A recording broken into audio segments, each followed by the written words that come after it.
সুজন ভাইয়া, আপনি কেমন আছেন? আমি তো বেশ ভালাই আছি।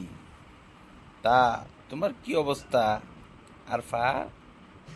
তুমি ভালো আছো? জি ভাইয়া, আমি ভালো আছি। আপনারা তো অনেক দিন পরে দেখেছি আমি। সেটা অবশ্য ঠিকই বলেছো ভাইয়া। তা তোমাকে যে আমি পড়াশোনাগুলো দিয়েছিলাম, মানে ওই যে 5টা ফলের নাম।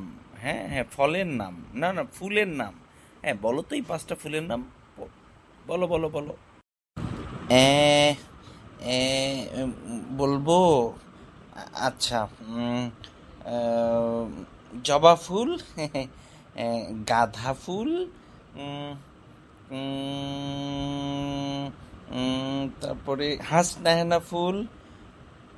আর মনে নাই, আর পারি না। আরফা, তুমি তো ফাঁকিবাজি করো। ঠিক আছে, ঠিক আছে, যাও যাও, এখন গিয়ে পড়তে বসো। আমাকে কালকে 5টা ফুলের নাম ভালো করে মুখস্থ করে দিবে, ঠিক আছে? আর ফাঁকিবাজি করা যাবে না। ঠিক আছে, যাও যাও যাও, গিয়ে উপরে পড়ো। তুমি পড়তেছো না, মামানি শুনলে তোমাকে সেই মাইর দিবে, ঠিক আছে? যাও, দুষ্টুমি করো না, গিয়ে পড়ো পড়ো, যাও যাও। আল্লাহ হাফিজ, টাটা।